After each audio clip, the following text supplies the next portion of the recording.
the word Sure. umsangano Sure. nakho kunye nje ngicishe ngilibala medication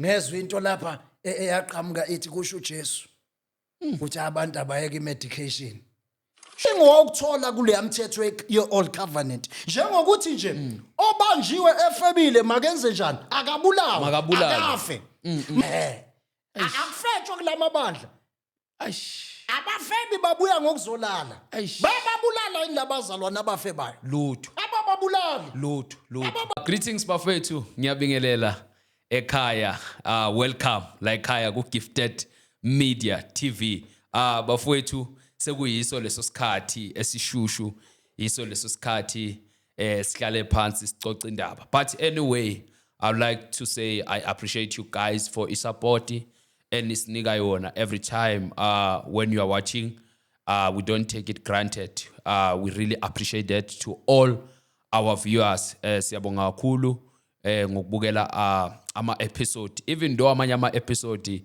ngeke wathande iyafana lento ne TV akusizonke izitoro zosithanda namhlanje kuzongena leso uyasithanda namhlanje kube leso ongasithandi but siyabonga ukuthi usohlezi unathi make sure bafowethu ngiyacela asikwazi ukureacha more than 10k subscribers kodwa sisephansi 10k viewers kodwa sisephansi ngama subscribers so ngiyacela bafowethu before ukhohlwa because I know you really want to support this channel but sometimes ukhohlwa ngiyacela bafowethu ngomusa kaKristu Jesu ngiyacela bafowethu click the button and subscribe leli khaya lenkolo it's where we say errors will be corrected bafowethu ngiyacela ukukhuthaza kakhulu ukuthi asubscribe yini bafowethu ngiyacela sithathele le channel sesiyisusile ku 2k ngiyacela siyisene ku 10k ngokusheshsha kuyaphuthuma bafowethu kuyaphuthuma kuwonke amazwe KZN ngibonile lapha eCape Town Botswana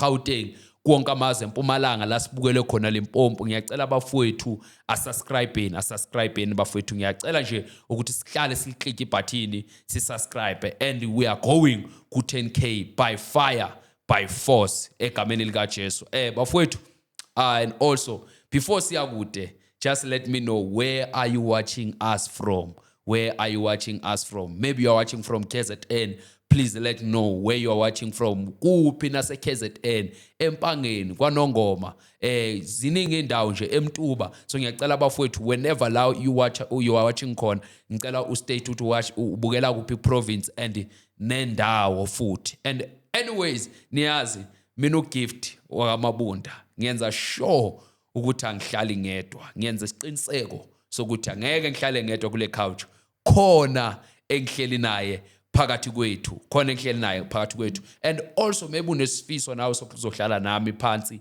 siqoqa certain of portions especially ukuze inkolo ngiyacela be welcome uyisangoma umfundisi umbhuli umthakathi cha you are welcome ngaphandle kwabathakathi kodwa you are welcome la ekhaya ukuthi sizoqoqa indaba ezeyinkolo thinte ku WhatsApp 0630680959 ku Facebook Gift Bennett Mabunda and also ku TikTok Gift Mabunda uhlanganisa uGift Mabunda 399 ngikhona lapha ku TikTok follow nakhona egameni lika Jesu ngihleli nobaba phakathi kwethu sawubona sibingelele nceke yenkosi kunjani hayi siphilile final lifikile ulanga olukhulu amen yes ngaphandle ukuthi siye kude abangakwazi ungibani umphathi engihleli naye phakathi kwethu all right lo okhona ke igama lami lokuqala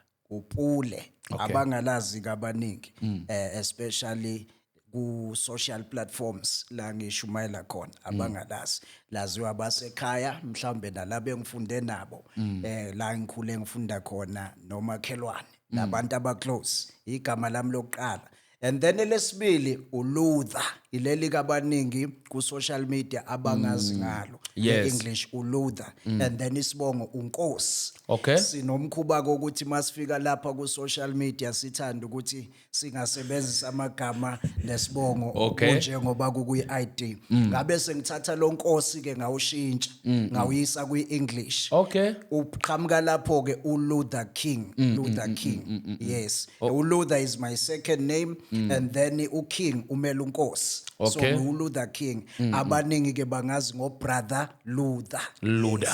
Yes. Yes, not Bishop Luther, No, Archbishop Luther. not pastor, not apostle, Pope Luther. not Pope Luther, just brother Luther lapha ko TikTok, Yes. YouTube na ku Facebook. Yes. Yes. You know, igama lika Luther nje. Why kuba uLuther obuya kwaNkosi? Igama maybe just to give us igama lesilungu yiAfrikaans. Igama lesilungu. Yes. Angithi manje abazali bethu bebenalomkhubo ukuthi mabeqamba ingane igama Okay. bazomupha igama nje mhlawumbe lolimi lwakhe or lesintu bese bemupha futhi igama lesingisi. Yes. Angazi nami indaba kodwa bebekubona nje kubalekile kufuneka benalo umntwana igama Yes, lesingisi. yes. Base bakunika uLuther. Base bakunika uLuther. Okay. Yes. No, siyabonga ukuthi ube nathi brother Luther. Oh, amen. You know, dala ngilindile lelanga ukuthi ke ngizohlala nawe. Hey, finally. Yeah, because mningi umsindo ususile la kubo Hey, Facebook. isiphithiphithi kuyaphithizela nceko. Kuya phansi phezulu uyaluza ngathi no awuthi ngimlethe ngapha kubabukeli bethu maybe nabo khona umbuzo abangabanawo futhi abafuna ukukubuza wona. Yes, ngathi no mangikusondeze ke sihlale phansi sicoce nalo udaba olukhulu kangaka Yes. olwenkolo Eish. ngoba inkolo asizwana sikhulumisani siyabulalana division. Eish. sibulalelwe inkolo so kuhle ukuthi sike sihlale phansi Sizondane kube nje. Division. i-division Eish. yes ukhulelaphi Mr Luther? Ngokuzalwa ngizalelwe endaweni yase KZN KwaZulu Natal edolobheni ke laseMpangeni. Yes Kunesibhedlela khona ngazalelwa lapho then ekhaya kunelokishi okuthiwa isesikawini. Okay. Ilapho ke ngihlale khona ngakhula khona ngafunda khona ngize ngaba indoda impela sengiphumile esikoleni sengiqalile nokusebenza ngobizo ke likaNkuluNkulu ngagcina ke ngisuka ke esikhawini ke ngaqala ngaya ko Newcastle. Sure. Kulapho engafika ngaqala khona umsebenzi iministry ngaphusha uyazi ke kunama challenge endlela phansi phezulu ngama challenge ke ngagcine ke ngashiya nje kanjalo angabe saqhubeka ngeza ngapha ushiya umsebenzi kaNkulunkulu ngashiya nje kanjalo kwafika isikhathi lapho mangathi ngiyaxoxela hayi kungaphela usuku kodwa kwafika isikhathi lapho engadecide ngithi ngiyashiya lapha ngashiya ke ngabuya ke ngeza lapha ePretoria ngicabanga ukuthi mangifika la ePretoria beku 2020. Sure. Yes. After COVID-19 or before COVID-19? Before. Shortly nje izoqala maybe ngathi mangifika maybe kwaphela 2 weeks yasiyaqala iCovid-19. Sure. Ngangumuntu futhi owayezobona enye man of God khona la ePretoria beyidumile ngaleso sikhathi yaziwa nje gcwele social media. Igama lalo ngeke silithinte nje. Mhlambe ngalidalula nje ngoba angikhulumi kabi ngikhuluma kahle ngasuka ngizobona bambiza uProphet Shepherd Bushiri eMalawian. Okay. The major one. The major one. Okay. Exactly. Bekase la showgrounds ke ngaleso sikhathi lapha ePretoria City showgrounds. Ngangiqala that was my first visit ukuthi nje ngize la ePretoria ngaqala ngaye ukunyathela nje ePretoria. So engqondweni yami ngangitshela ukuthi ngizofika mhlambe ngithole lo mkhuleko. I had faith ke ukuthi ngoba ngangibona abantu ba testify ukuthi ngempela hayi izinto uyasebenza ziyenzeka Yeah, ngithi ngizofika nami inkinga zami isotheke ngibuyele ngiyoqhubeka neministry ngale but ke ubuzolanda amandla ngangithi nje impela ngizothola mhlawumbe impartation Yeah. bathi impartation Yeah. ngithi ngizothola bese ngiyabuyela ngale ngiyoqhubeka neministry uNkulunkulu abese vele seyiqalile kwasho ukuthi uThixo akahlelanga kanjalo Hayi bo. ngayithola sengihlala ke Pretoria ngingasekho ke kwa Major 1 siyazazi ke istory angifuni ukumkhuluma kabi kodwa sezwa nje kuthiwa kodwa wagcina uyile wayolanda impartation ngagcina ngifikile although singakaze sigcine sibonane mhlawumbe as if one on one Okay. kwaba mhlawumbe 2 weeks nje ngihlezi mhlawumbe uselayinini. eshumayela nje ngikuyi crowd nje kwasho ukuthi ke kuzoqala lento ye COVID-19 fast uthe maqala leyo nto kwase kuvela nezinye izinto i South Africa yalazi kudaba kwakhona bahamba ababalekayo so ngayithola ngestranded but somehow ngagcina ngihlezi ke Pretoria ngagcina ngiba umuntu othola umsebenzi ngagcina nje ngihlala nje ngagcina ngihlala Sure. ngagcina futhi ngiqala umsebenzi ke yokushumayela khona la ePretoria ngagcina ngibona hayi sengiyahlala ngagcina futhi ngashadelwa khona la ePretoria kunonkosikazi ngimthole sengila ePretoria lo nje ngishade naye sihlangene khona la ePretoria no and uyazi na ukhuluma kanjalo sibonge na unkosikazi ukuthi ukukhululile oh amen awuvumile hayi siyabonga mama siyabonga Uvumile. kakhulu ukuthi Hallelujah. umkhululile umfowethu sohlala naye phansi Yes. ngiyezwa uthi uNkulunkulu unezindlela zakhe awunendlela zakhe ubuzothola impartation wena sowufika manje awusa yashintsha nje kwashintsha konke kwenzeka ngendlela nami engangingayiplananga ngangingaplananga ukuthi hayi ngizothi mangifika ngogcine ngihlangana nonkosikazi wami ngicine sengiyashada naye umthola khona lapha sihlangana khona la ePretoria mara nothi kubaba uShepherd naye wayemuntu impela wayekhonza khona egqilile futhi unobufakazi egqilile futhi unobufakazi egqilile ngoba wayekuyi worship team wayegqilile impela wayegqilile so sishuthi ukufika kwami nje okwamonyula lapha sure yazi sesimane siyayikhulumela nje ngoba sometimes kubalekile ukuthi abalandeli ke bazi i-background yes bazi i-background because ezinye izinto ziqalwa i-background yes and amanye ama-confusion adalwa i-background eyomuntu ukuthi abantu begcine benge-understand uyabona njengojesu nje umuntu osekamazi kuMatthew chapter 2 uvele banga umsindo omkhulu ongamazi ekhulunywa boIsaiah engamazwi eprofetwa le encwadini ezindala kugcine sokuba inkinga lapha brother Luda yes kune statement osikhiphile lapha all right waqala wathi wavumelana nobaba uEnigma brother Enigma yes brother Enigma all right uponiponi yes all right wavumelana naye endabeni yokuthi kufanele singathrimi kodwa namhlanje ngikubona utrimile njengami itrimile incegu kudalwa yini into enjalo incegu yayithi ayisophindi trime wathi awusoze utrime incegu yenkosi sikhulumile wavuma impela nje ukuthi nathi kufanele support brother Enigma awusibeke ncegu awusibeke all right ngiyawubonga lo mbuzo ngoba ngiyayiaddressa na kwi platform yami leyo ndaba ngiyawubonga lo mbuzo cha ake ngiqale la ubrother Enigma mangiqala ukumbona ngoba abanye bese bemazi kodwa mina mangiqala ukubona ama video akhe ngabona ubaba othunyiwe ngempela ukuthi abazalwane abarepent barepent nje baqhele basuke ezintweni bakhonza uNkulunkulu ngokweqiniso ngathi mangimlandelela ngathola futhi indoda enezambulo njalo nje mayifikile kuyi podcast there is something new ibonile uJesu khona sikubonile ngiyesogweni ngiyezulwini uJesu athi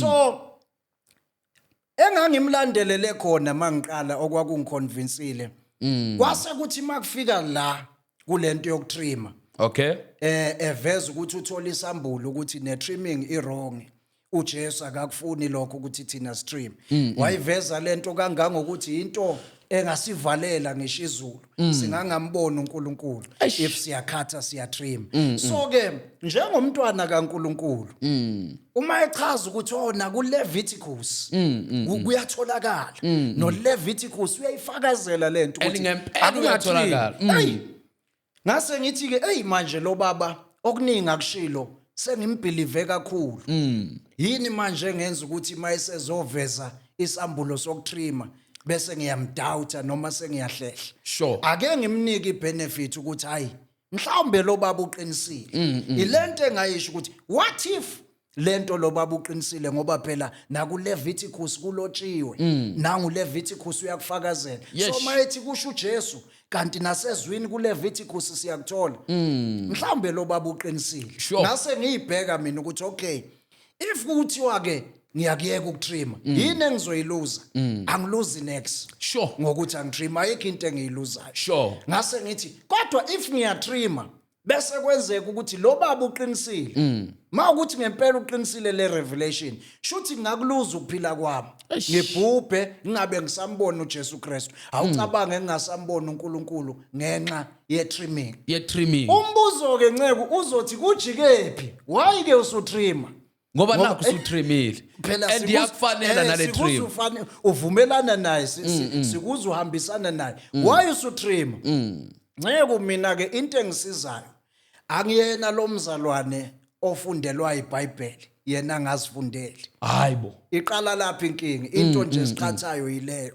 ukuthi umfundisi noma ubrother noma uprofeti noma ngabe ubizwa ngaliphi igama ngayiphi title uma esashumayelile noma uma esasilethile isambulo wathi uJesu athi yes kuya kube umsebenzi wami ukuthi mina angihambe ngiyolihlola iBhayibheli ukuthi ngabe ngempela lithini so kwase kufika nje ngelinye ilanga ukuthi okay angisathrimi sengiyekile maningi amavideo amagcwele lapha abanye bengibiza ngenhlalisuthi beyitshela ukuthi hayi mhlambe sengikhonza ngale kwababa uShembe kanti cha babona ihluthu lesi ebengisigcinile nentshebe so bengingenankinga nehluthu nentshebe kodwa kuke kwafika kimi ukuthi akuyihlole lento yetrimming ukuyihlolisisa ngase ngiyihlola ke lento ukuthi okay iBhayibheli lisifundisana iBhayibheli okokuqala lisifundisa fune silidivide imbhalo siyidivide sihlole imbhalo ukuhlola imbhalo manje sesihlolani intando kaNkuluNkulu ngobani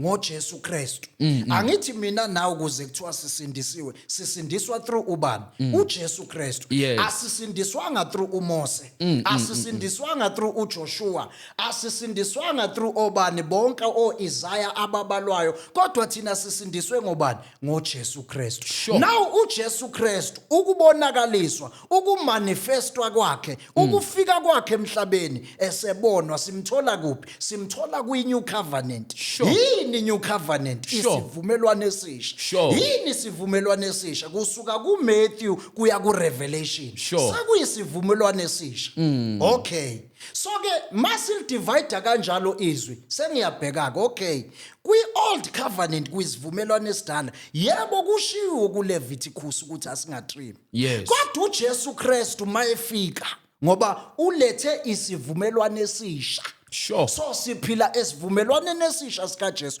uthini uJesu ngokuthrima yini afike ayisho bona-ke abapostoli bakhe laba owabakhetha wasebathuma bafike bathini ngokuthrima ngokugunda emasayidini ngase ngiyaqala ngiba nenkinga ngathola ukuthi uJesu Kristu akashongo lo nabapostoli bakhe abazange besho lutho ngendaba nje yokuthrima abashongo lutho kushiyo lento lapha kwi-old covenant kuLeviticus ngase ngiya deep nceko ngibheka uLeviticus noma i-old covenant yini efika ekhona lapha kukhona imithetho kwi-old covenant uzothola the 10 commandments bese uthola eminye imithetho engicabanga ukuthi u613 or 630 something uma ngingaphosisi imithetho ithola kephi kwi-old covenant enye into oyithola kwi-old covenant kwisivumelwano esidala is Jewish laws what we call what Jewish laws ukuthrima nje lento ukuthi wathi uNkulunkulu abangathrimi wayekhuluma namaJews mina nawe singamaJews cha asona amaJews ayasibona singabaka Kristu thina sisindisiwe wayekhuluma uNkulunkulu namaJews wayengakhulumi nabantu abasindisiwe ngegazi lika Jesu Kristu. uJesu Kristu wayengakafi ngaleso sikhathi, lalingakachitheki igazi lakhe.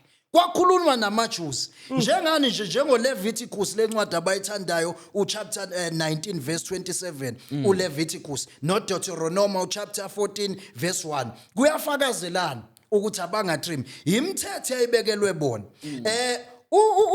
uLeviticus nje benoDeuteronomy mawuyifunda deep ujula izichaza ukuthi uNkulunkulu wayethi bangayenzi lento ngoba kwakuyinto yepaganism.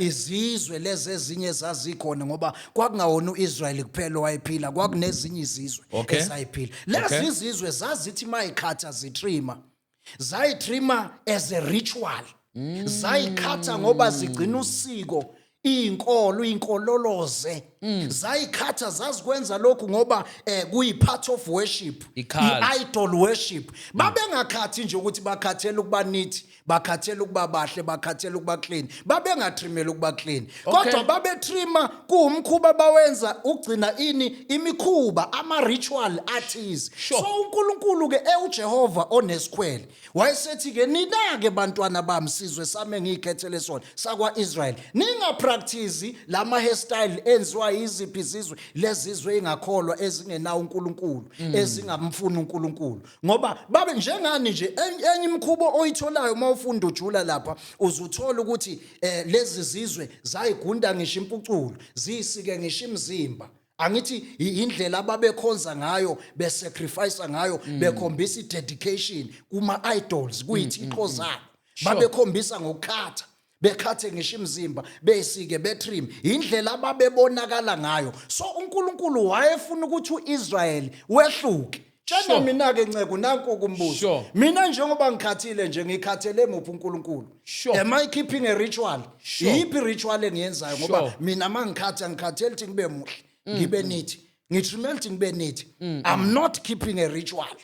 Angigcini isiko elithize. So awukwazi ukuqhamuka namhlanje uthi uJesu athi ungakhathi, ungatrim, ngoba mawutrima manje uyesogweni. Usibuyisela kuphi manje? Kwi-old covenant. Lithini iBhayibheli ngomthetho? Ngoba imithetho baze bathi abanye uthi uJesu angizange ukuzochitha, bakhotha incwadi kaMathew athi uthi uJesu angizange mina ukuzochitha. Mibili imithetho esinikwe uJesu iwu2 kwi-new covenant. Ayikhenye iwu2 kuphela. Uqala thini?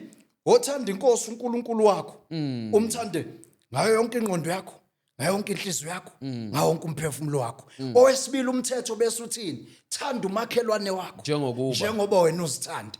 Leyo mthetho ewu2 ikhave yonke into etholakala kwi-old covenant, ikhave yonke ilaw etholakala kwi-old covenant. Uzothi omunye angini kunemithetho eyayibuya kuNkulunkulu direct, i-10 commandments le ayilethe uNkulunkulu ngoMoses. How ukuthi ungamaleli, ungafisi umkamakhelwane wakho, ungafisi ukulala naye. Angithi mawusuthanda umakhelwane wakho njengoba uyithanda, ngeke ulale nomakhelwane wakho. Usuyayibona ukuthi lento ebaliwe kwi-10 commandment already uJesu Kristu uyikhavile kule mthetho nje u2 asinike yona. Kuthiwa lapho ungabulali. Ungambulala kanjani omunye umuntu ubumthanda? Ngoba kuthi wethanda, uJesu Kristu emphasizile ukuthi asithande. Ungambulala umuntu omthandayo, ngeke umbulala. So yonke into eshiyo lapha kwi-old covenant kuleya mthetho uJesu isummarize yonke. So mayithi uJesu angizange ukuzochitha, ngizogcwalisa, ufike wagcwalisa ngale mthetho emibili asinike yona. Ikhona kugcwalisa ke lokho. So ke amakholwa ke amaningi aphethwe ngumsangano ke nceko la ngaphandle. Usho ukuthi umsangano le. Aphethwe ngumsangano ke nje amakholwa amaningi. uJesu akazange ukuzochitha besho berefera kephi kwi-old covenant. Kuningi okuthola kule mthetho ye-old covenant, njengokuthi nje obanjiwe efebile makenze njani? Akabulawa, akafe. Manje mangizothi ke mina noma lithi ikholwa noma umfundisi osindisiwe athi uJesu akazange ukuzochitha, usho ukuthini? Shuthi abafebile asenze njani? Asibabulala, abafe. uJesu uyathanda sibulala, athanda sibulala. So basho ukuthini mabethi akazange ukuzochitha? uzogcwalisa nalokho ukuthi akubulawa uzofulfill uJesu ukuthi abantu abafe Sure. no Sure. akusikhona konke okulapha kwi-old covenant okwakulungile ayekhona ama-era Okay. uzothi omunye hawu uthini uNkulunkulu wenza amaphutha asikufunde nakho ngifuna sikufunde lokho Okay. ngoba kubalekile ukuthi siye embhalweni. Yes. kusembhalweni Okay. ngithi mina kuyisivumelwano esidala kwi-old covenant imithetho lokwakuphilwa ngayo kwakuningi okwaku-wrong ayekhona ama-era and ayemaningi ama-era Sure. okay asikuprove lokho sikufunde la sikufunde sizobamba liphi nje ivesi okay asibambe uHebrews yes Hebrews chapter 8 verse 7 Hebrews chapter 8 verse 7 ngikhombisa ukuthi kwakunama-era Sure. angithi bathi izwi likaNkulunkulu leli Yes. uNkulunkulu akawenza amaphutha Bathi kusembhalweni.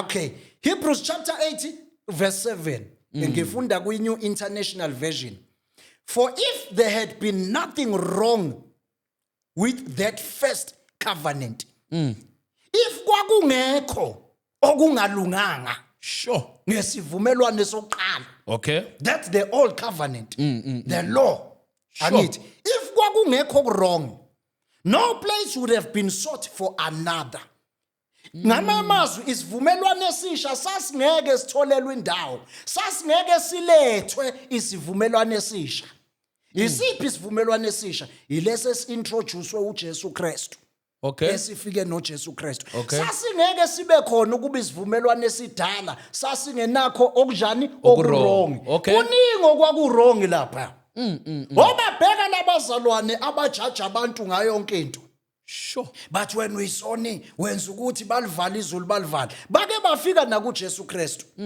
bafika bezomangalela ukuthi emthethweni kaMose Good. kwakuthiwa Ungafundisi. ofebile makabulawe Sure. bebamba umuntu wesifazane kade ephinga bamletha Befuna kwakuthiwa ukukhanda ngamatshe. akakhandwe ngamatshe akashawe ngamatshe And Uyazi- kusemthethweni. kusemthethweni Bakhuluma into esemthethweni. bakhuluma into elotshiwe esezwini Eish. njengoba namhlanje sekune-division nje angithi Sure. abazalwane babangizwi yona nto ebangwayo Sure. abazalwane bomthetho abafuna ukuphila kwi-old covenant Sure. abangafuni ukuphila emthethweni kaKristu abasafuna ukuyophila kuloya mthetho Sure. wamaLevi Sure. the Jewish law umthetho woMose athi uJesu Kristu letho okusha osegcwalisiwe osekufulfilled abakufuni lokho kuphelele kaJesu okufulfilled basafuna ukuyophila lapha Sure. bangihlupha lapho ke sifike sixabane lapho ke nabazalwane Okay. ukuthi ke manifuna ukugcina umthetho kaLeviticus othi akungatrinywa yini ningawugcina umthetho kaLeviticus othi ofebile makabulawe ngoba phela mawugcina umthetho ugcine wonke And kuyafetshwa la. akufetshwe kulamabandla Aish. abafebi babuya ngokuzolala Eish. bababulala indabazalwana abafebayo Lutho. abababulali Lutho. abababulali awukazi uzwe kuthiwa hey kubanje usisi or ubrother befebana bengashadile benza ubufebe or bechitha or behlobonga or benzana babanjiwe base babulawa asikaze sifunde nangakho ephepheni Sure. kodwa bayafuna ukugcina umthetho wokuthi ungayidli ingulube bayafuna ukugcina umthetho wokuthi Hayibo. ungatrimi kodwa umthetho wokuthi ofebile makafa abafuna ukugcina Hey, umthetho wokuthi nawusuthinta yengulube manje. kuningi Usuthinta nezayoni phela lapha. phela kuningi nceko kuningi Sure. sizofika lapha ezasiyeza kuningi mawufuna ukugcina umthetho othi ungayidli ingulube ngoba ingcolile ugcine nalomthetho othi ofebile makabulawa Akabulawa. bulala umuntu ofebile mbulala ngoba wena ugcina umthetho yini abazalwane bafuna ukuyikhethela bakhetha ukuthi emthethweni kwi-old covenant sithatha kuphi ba-selective lokho siyakuyeka And lokho uma usho njalo kufike elinye iverse lithi ungagcini omunye noma emibili imithetho. asilifunde nceko nanti Kufana asilifunde nokuthi yonke lemithetho siyikhethile. James chapter 2 verse 10 Yes. for whosoever shall keep the whole law and yet stumble in one point Eish. he is become guilty of all Eish. mawugcine nje imithetho wawugcina wonke wasuwahlulwa wodwa Uyizi ukuyigcina. usufeyilile kuyo yonke Eish. yonke usufeyilile manje mawuthi wena uzongayidli ingulube ngoba kuthiwe ungayidli kule Leviticus. Eish. Bese ungambulali obanjiwe efebile bese uthi wena umbulali. Shuthi uyakwehlula umthetho yeka. Bethe umsangano. Yeka. Iyakuhlula lento. Vele uyeke. So ukuthi wonke lamasonto asemthethweni nje usho Umsangano nje nceke, umsangano. phela amaningi lamasonto amasonto. Umthetho nje siphila ngawo singamakholwa asindisiwe. OkaKristu. Mngako kaKristu umthetho. Usummarize yonke into. Usummarize yonke. Thanda uNkulunkulu. Ngayonke ingqondo. Yonke inhliziyo. Nawonke umphefumulo wakho. Sure. Thanda umakhelwane wakho njengoba uzithanda. Nanku umthetho esiphila ngawo singabazalwane esindisiwe. Sure. Asaphili ngale ngoba omunye uzothi angini 10 commandments ngishilo ngathi ikhona kule mthetho ewu2 ibaliwe nayo. Ngoba mawuthi asibuyele kuyi10 commandments kuyi-old covenant siyoyigcina njengoba injalo sizofike futhi sibe nenkinga. Yeah. Masithi sigcina i10 commandments. Yazi inkinga izoqhamukapi? Okay. Kunomthetho lapha under i10 commandments othi gcina isabatha. Wena ke mawumzalwane osindisiwe uyaligcina isabatha. Lutho. Awuligcina. Ayithi uJesu Kristu uyavela. Bavela ngelilanga bona labazalwane bomthetho. Efundisa. Bavela ngelilanga bezommangalela uJesu ukuthi uphilisa kanjani kuyisabatha. Sure. Umphilise kanjani umuntu ngoba phela mawuphilisa shuthi uyasebenza. Usebenza kanjani kuyisabatha? Wejesu awusichazele. Sure. Ngoba thina sisebenza imhlulile le 10 commandments. Hawu akayenza uphela kulotshwe ngayo uJesu Kristu lapho uyo umnikazi weBhayibheli from Genesis to Revelations uyo umnikazi walo angini uyena ongulizwi likaNkuluNkulu Sure. kubhalwe ngaye awumagine ke bazoquestiona umnikazi wezwi ulizwi bazoquestiona lo kubhalwe ngaye lapha Sure. okuyena madoda Sure. bazoquestiona uphilisa kanjani kuyisabatha usebenza kanjani kuyisabatha Sure. kusho abantu bani bomthetho abazalwane bomthetho umthetho isabatha aligcine libe holy kulotshiwe kuyi10 commandments Sure. uJesu Kristu ngithanda into eyi1 ngibuzela umbuzo odwa nje ukuthi uma imfuyo yakho ngabe inkabi ngabe inkomo ngabe yini ingena emgodini ngeke yini uyikhiphe ngoba nakho yisabatha isabatha ungayiyeka ifele lapha emgodini thi ngeke ngiyikhiphe imfuyo yami uyithanda imfuyo yakho ngeke uyikhiphe ngoba isabatha ngoba kuthiwa wena ngesabatha ufune kungasebenzi uJesu uyagcizelela uthi mina ngiyinkosi yesabatha sure khona lapha engichazela khona kamnandi ithi umuntu akadalelwanga isabatha kodwa isabatha eladalela umuntu yini kanti isabatha ukuphumula mfundisi usayithinta indaba kaJesu yes kunabantu abathi uJesu umuntu omhlophe uze nabelungu to colonize iSouth Africa uthini kumuntu onjalo iyabona nje mfundisi itopic yangelilanga ngizoyi-highlight ngingangeni deep okay abantu they need to go and study okay bafunde history ngoba iBhayibheli lonke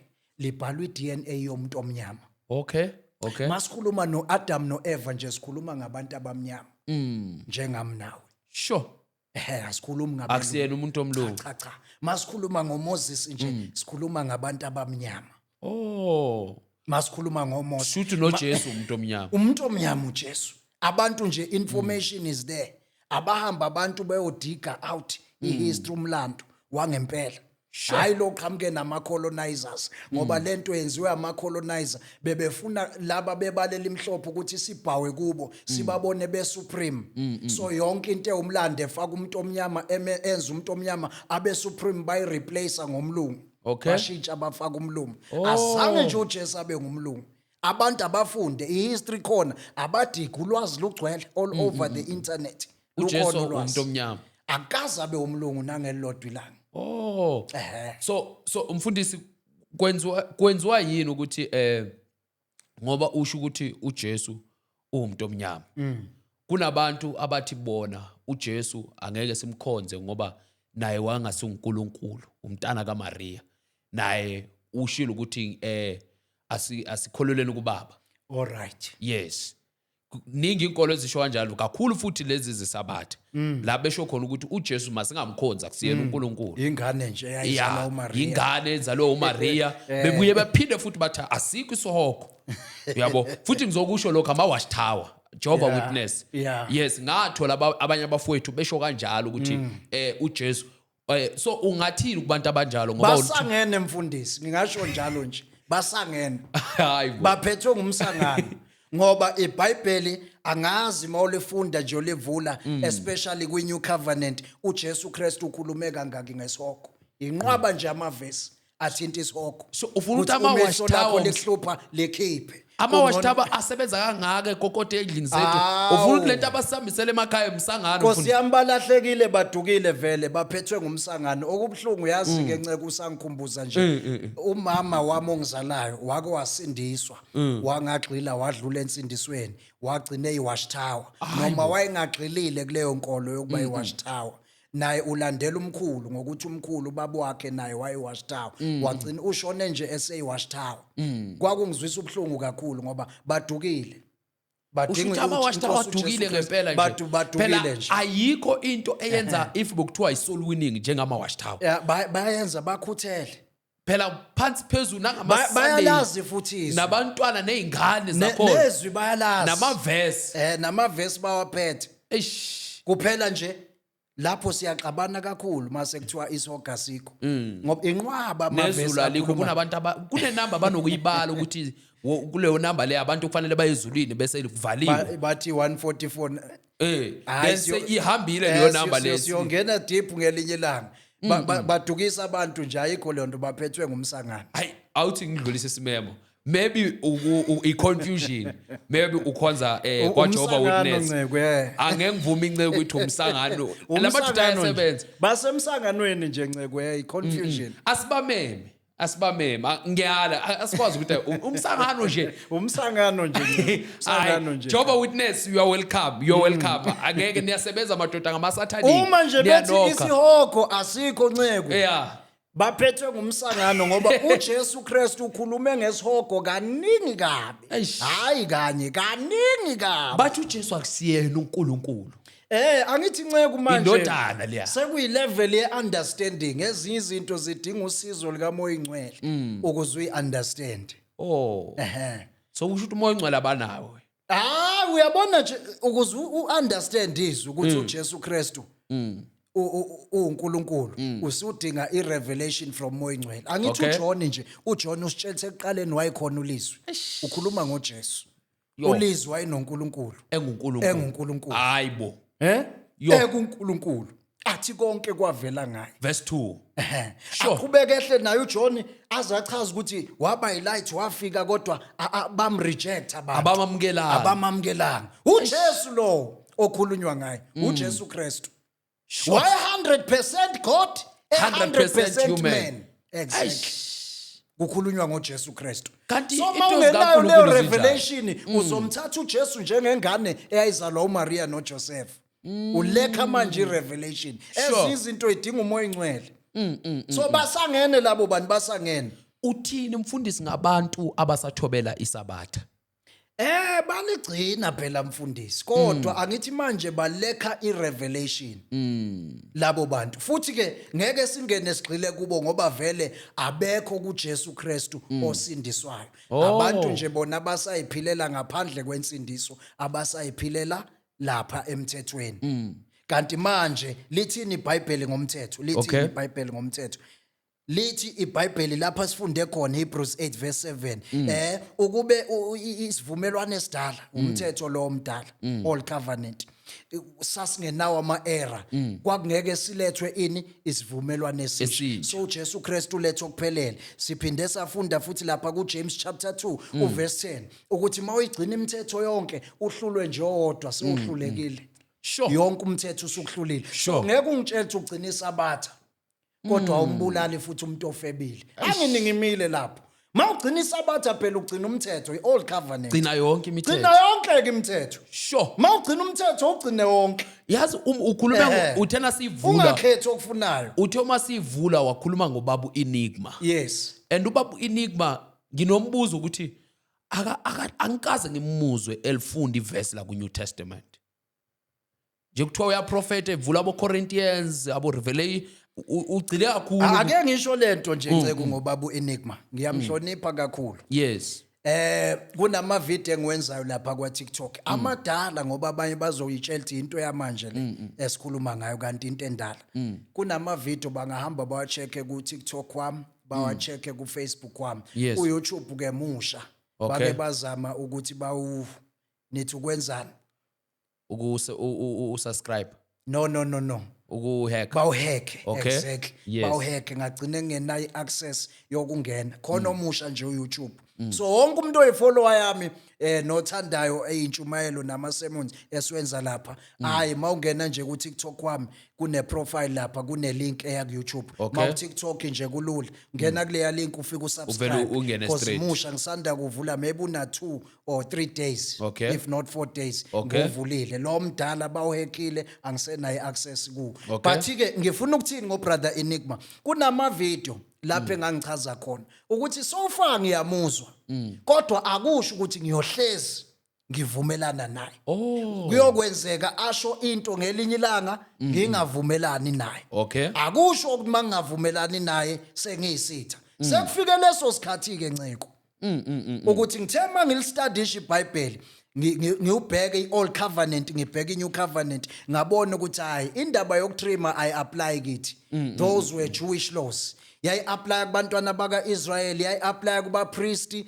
yayi-apply kuma-Jews ngaleso sikhathi thina sikuJesu Kristu ayi-apply kithi yingakho uJesu Kristu engashongo lutho ngayo indaba futhi yokuthi singayidli ingulube ayi-apply kithi yayi-apply kwi-Old Covenant kwisivumelwano esidala lithini izwi siselapho nje engulubeni lithini izwi kwi-New Covenant ngoba ukungadliwa kwengulube ukuthola kuLeviticus chapter 11 verse 7 to 8 balithanda lelo verse ukuthole na kuDeuteronomy chapter 8 chapter 14 verse 8 ukungadliwa kwengulube uthini uNew Covenant ngokudla ke sibheke nje iNew Covenant ngokudla 1 Corinthians chapter 10 sifunda uverse 25 26 uye na ku31 kuthiwa lapho dlana noma yini oyifica idayisa kephi esilaheni hayibo noma yini kwangulube noma yini sure whether ingulube whether badayisa inkawu whether badayisa crocodile ingwenya sure mawukufica nje nakusesilaheni thiwa idla usuthu umbuzo kuzothi bayathanda kabanye ukuqhamuka sebethi nenja bakhona nje abantu abayidla inja eChina bayinyama le and in other parts of Nigeria bayazidla futhi izinja kukhona la kudliwa khona izinja eNigeria kwezindawo bayazidla futhi izinja and bayuthothi imnandi bazidla bayenjoy awuphoqiwe phela ukuthi idla konke nalokho ongakuthandi kuthiwa noma yini oyifica idayisa idle esila noma yini so ke njengomuntu angithi udla into oyithandayo why ke kuzomela ngiyodlinja ngoba nakho ngithanda ingulube ubani ongiphoqile ukuthi angidlinja ngoba phela udlinja ngoba uyayithanda wena kuthiwa noma yini oyifica esilaheni idle sure ake sike sibefeke sikhuluma iqiniso sike sireason nje sisebenzisa ingqondo iphokho uyayifica idayisa esilaheni sure amabutchery itolo nje zigcwele oyela iphokho inyama ephezulu kabi manje wena mawuyifica ke funeka ungayidli kuthiwe noma yini ukhululiwe makufica iphokho kuukuthi iphokho uyayithanda yidla iphokho ingulube idla sure ngoba uyayithanda mawubacon wengulube idla amarashele engulube idla ayithi uyakuthanda wena idla othi omunye nenja yebo nenja mawuyithanda dla ninja uzongena kodwa ezulwini akekho ozokujaja ukuthi udlelani nje ngoba kuthiwa masingajajani futhi ngani ngokudla Romans chapter 14 ufunda uverse 3 uya ku4 ungajaji umuntu ngokudla ubani wena okuhlulele inceke yomunye odlayo makanga lo ngadli makangambukeli phansi odlayo nodla lo ngadli futhi makangamjaji onjani odlayo makangamahluleli singajajani ngokudla Romans usifundisa lokho 14:3 to 4 singajajani so who are you to judge me mangidla ingulube idliwa yimi ngithi ayidliwa nguwe ngiyayithanda yini pho kumele sicwasane manje silomzalwane udla ingulube ngeke ngisakwazi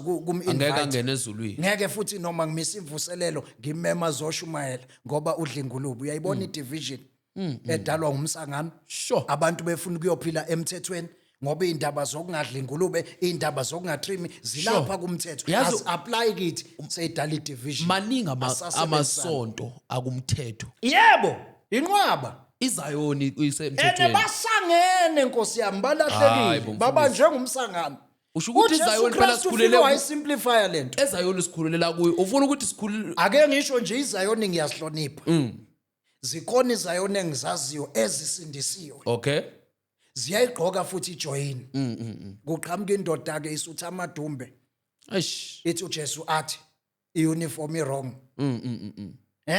isuthi nje amadumbe indoda kade idla idombolo iqhamuka ithi abazalwane baseyona mabegqokele iuniform yabo uNkulunkulu akajabuli is not pleased iuniform inamadimoni masenza umfaniswane nceke sithi sifuna sifaniselane la enkonzweni njoba sikhonza ngifuna sifaniselane mhlambe sithunga amasuda nje isiphi isono lapho Asikho. iyasikhipha lento yasifaka ezulwini ayisikhiphi lento ezulwini ayisifaki Sho ukuthi nejoyina idoctrine ayifaka yomsangano ayikhipha. isambulo somsangano nje leso Eish. ayisikhipha ayisifaki izibe inkinga into mayithwalelwe mhlawumbe uyile ke mhlawumbe waya enyangeni thizeni yathi ayifuneka uthola ijazi eliumbalo ukuthi nombalo ukuthi uyabona lento isihamba nemoya ke manje sekunemoya yamadlozi sekungena yabona ke leyo nto leyo enye isihamba nezithwalo sekunama spirit athize unclean Ijoyina mawungayigcoki ngoba kunomoya thizeni othi oku-influenceayo Uthi faka kodwa ubalo masiyigqokela nje siyigqokela ukuthi hayi la ekhaya siyizayoni eyisindisiwe siyawuthanda umbalo green Okay. asithungeni uniform Okay. iphi leyo nto ayisikhiphi leyo nto ezulwini ayisifaki yini wrong ngalokho okay? ehe Inkinga isemadlozini. inkinga masu uzocontact ama-spirit athize axabene noNkulunkulu bese uzwa ngawo ukuthi afuna wena uwapresente ngokugqoka umbalo nje inkinga ke iqala lapho So uthini ngabapostoli ngoba abapostoli bafaka iphephula abobishop bafaka ipinki Nkosi yami kuningi because Nkosi naba usho phela naba ngithi ba impact a certain of maybe buya prophet umuntu kuthiwa kufanele ufake ingubo ethizeni epinki noma ephephula. kuningi Nkosi yami kodwa engingakusho nje akungabi iumbala o-influence umoya Okay? ongawona umoya ingcwele kaNkuluNkulu Umoya engcwele uyakwazi ukuinfluence umbala. kungenzeka singadecide nje namhlanje uyazi mhlawumbe abanye bethu abanazo impahla zokugqoka Okay? mase sigqokile siswenkile ngeSunday abanye kuyadabukisa uyabona ukuthi banempahla eyodwa banayo into yokushintsha Okay. ugcine kuyisono yini bazalwane singenzi iuniform sibe nomfaniselwane Okay. ukuze singalokhu shintsha imswenko ngoba mashintsha imswenko abanye bagcine benenkinga Oh. abanazo izinto zokugqoka uyabona ukuthi sekuuthando uthando influence ubani umoya ingcwele Yes. likusho lokho out of love manje out of passion out of caring for others ukuthi abanye abanayo into yokuswenka so bagcina be-expose ncona sivele sifake umfaniswane sigqoke into eyodwa akho moya ongcolile o-influence leyo nto Okay? angithi uyabona Yes. so akube influence kamoya ingcwele Okay? Not le uma umuntu ebonisiwe kethi ungibone ngifake ingubo thizeni uboniswe ngibani siqale lapho athi uboniswe umoya engcwele. embonise lithi lento uzothi uma uyifakile kube Yeah, njani for example kunabantu ufaka iprayer shawl ethi ngiboniswe umoya engcwele.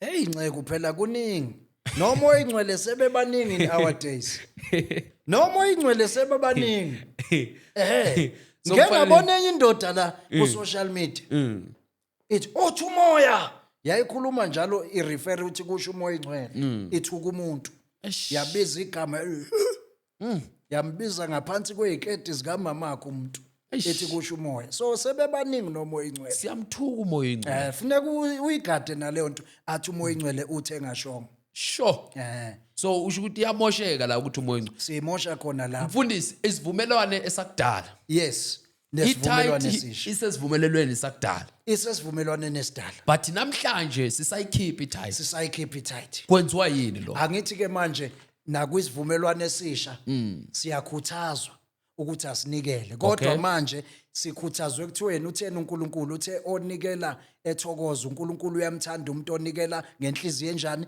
evumayo ethokoza Yes. ake singene ke deep Yeah. noma ngabe yiluphi kuhlobo lomnikelo asitshelwa ngithi onikela ethokoza mayekhipha luphi uhlobo lomnikelo Okay? itithe olunye uhlobo lwani lokunikela Oh. but manje if wena usayikhipha itight awuphoqiwe esivumelwaneni esidala it was force Okay.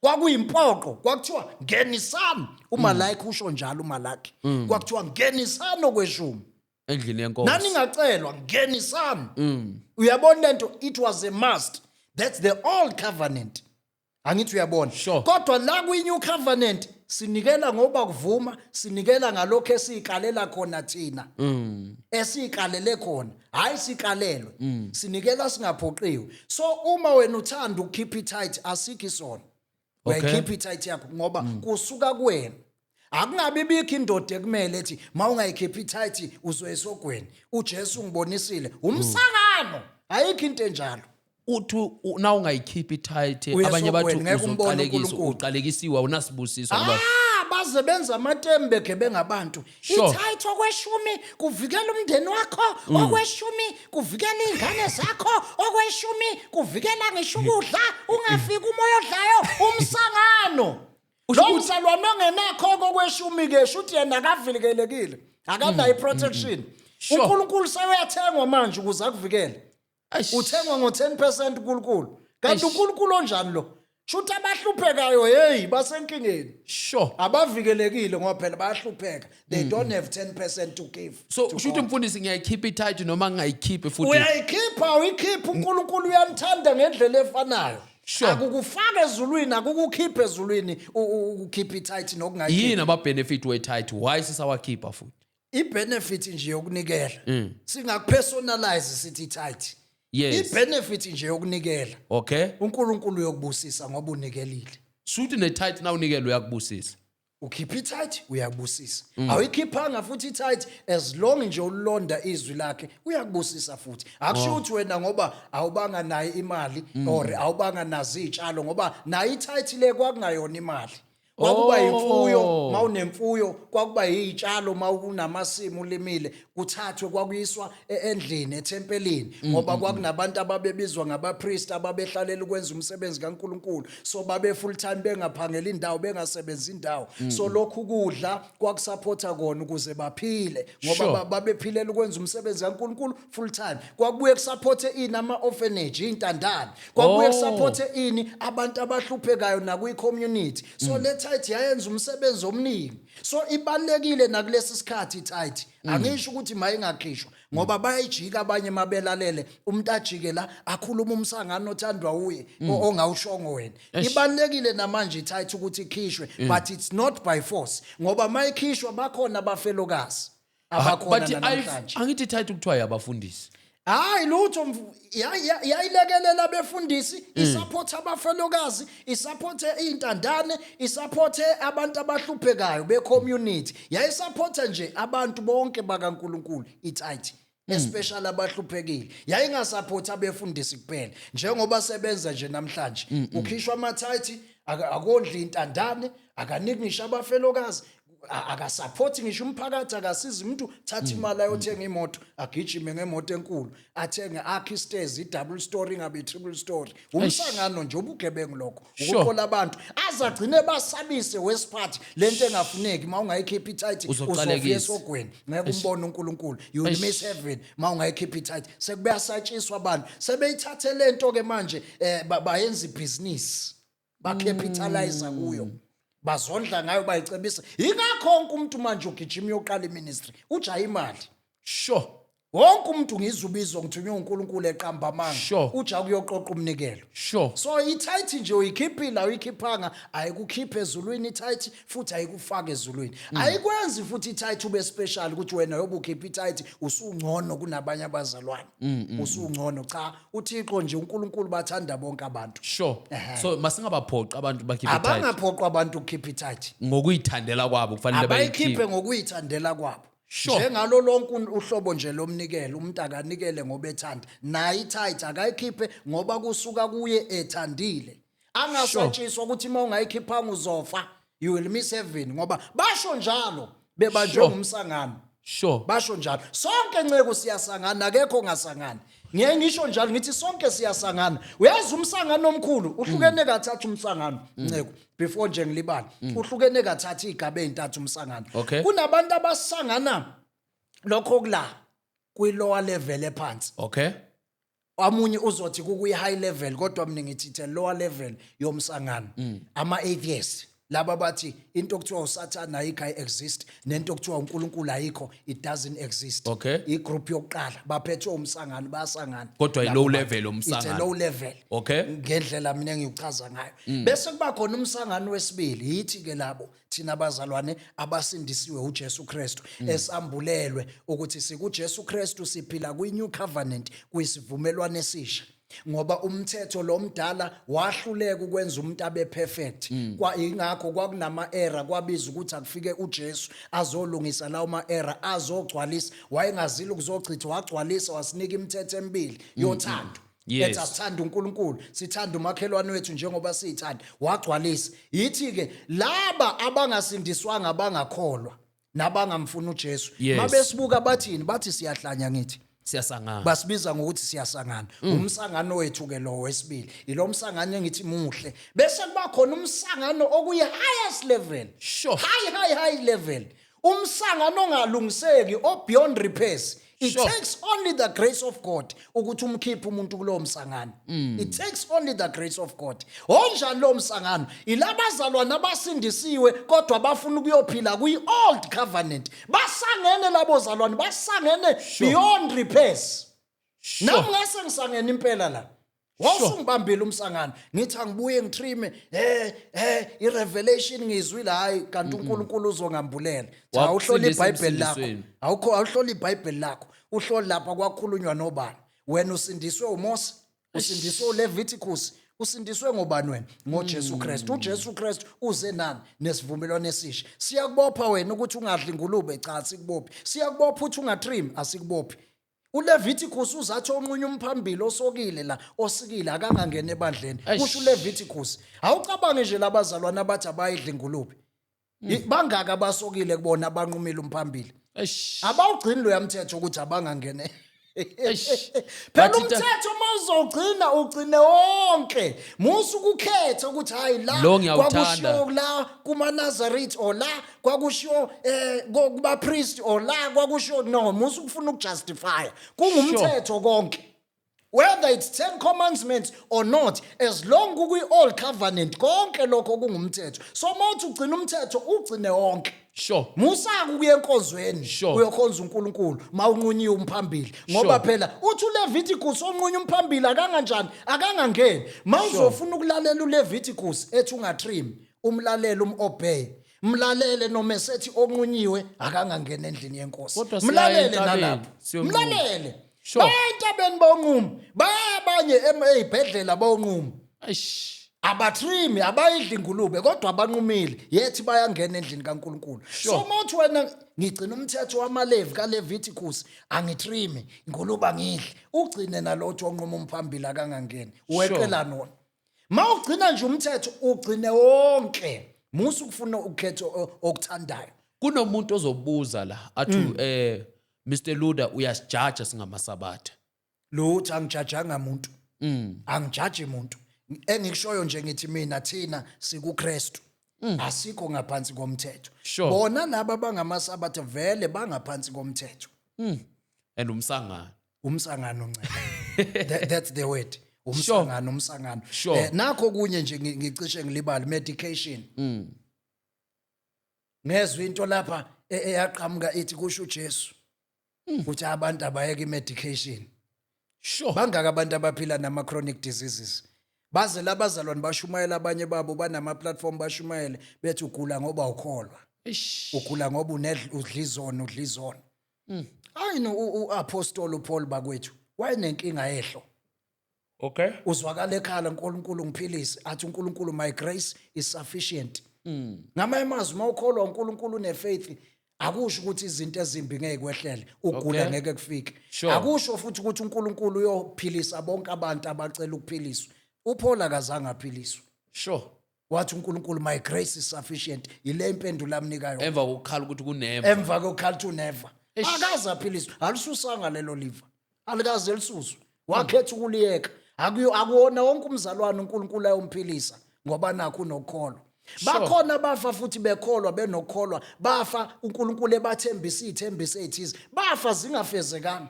Sure. mhlawumbe abanye babo babegula mhlawumbe baze bafa bengaphiliswa ngezifeni. Hebrews chapter 11 uyashela abanye bafa bekuphethe ukukholwa. U-Abednego noShadrach noMeshach naye uzasikhumbuze ngalento. Ngithanda amazwi bathi inkosi noma sifake uNkulunkulu wethu uyosikhulula. Sure. Bese bethi ngithi uverse 18 mangaphosisi. Bese bethi noma ke kuthiwa uNkulunkulu akasasikhululanga Sure. kodwa kuyosale kwazeke. Ngame amazwi noma singafa. Sometimes babe nayo lento engqondweni ukuthi akuyona yonke imkhuleko uNkulunkulu ayiphendula. It's not all the time. Siyothi inkosi ngisindise bese yasindisa. sure So labazalwane bese bayakujaja bona. Ugula ngoba ukholwa. sure Udla kanjani medication ukholwa? kusho ukuthi kuvumelekile umzalwane udla ama medication wakho uphuza ama ARV wakho. Awu nceke uyabona ke uthinta indaba enye indaba enkulu. uLuka nje chapter 10 verse 34 kune parable lapha yendoda eyayiSamaritan eyafica indoda irojiwe ishayiwe ilimele. Kuthiwa leyo ndoda yasebenzisa uolive oil yasebenzisa newayini ukuphorisha ini lezo ilonda. That Okay. is medication. Iyangena imedication. U1 Timothy chapter 5 verse 23 sithola kusetshenziswa iwayini kuthiwa kuTimothy akasebenzise inaphuzi iwayini nje elincane ngoba wayinenkinga yesisu kugula nje enogula kwesisu yabona kuthiwa akasebenzise iwayini elincane ukuze isisu sibe njani sibe ngcono. That is medication iyangena. uMatthew chapter 9 verse 12, uMark chapter 2 verse 17, uLuke chapter 5 uverse 31. Zonke lezi incwadi eziwu3 engiyikhothayo yazi zifakazelana ngokuthini siza uJesu Kristu ekhuluma ngamazwi lapha ethi the sick need a doctor. Okay. Ethi abagulayo ibona abanjani abadinga udokotela. Well kuyi context ke wayekhuluma ngokuthi naye uze ukuzophilisa abanjani laba abagulayo uze ukuzosindisa abanjani abalahlekile. Wenza isibonelo lapho nabantu abagulayo ibona abanjani abadinga udokotela. So asikho isona ukudla medication. Asikho isona uma uya kudokotela. Ungeza umuntu esutha amadumbe esangana adukisa abantu. Lapha nje ko Eastern Cape bafa abantu kuthiwa bangayidli medication. Ngabuke idocumentary bafa bagcine bathi mabefa base bencwatshwa kulelo badla ingasatshelwa umndeni yabo sebengcwatshwa kwatholakala lethi sekunezidumbu abantu sebefile ingane zabantu nabantu abadala bekisiwe imedication bekiswe umuntu. Sure. Bekiswe umuntu athi kusho uJesu. Yo, Umsangano nceke ayikho leyo nto.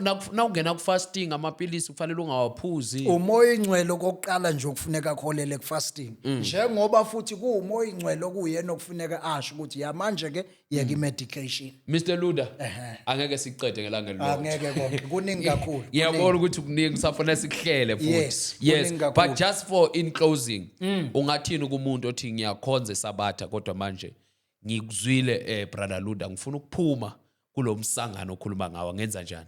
Iyodwa nje nceke into engayisho. Okay. Lo muntu okokuqala akamukela uJesu Kristu njengenkosi nomsindisi.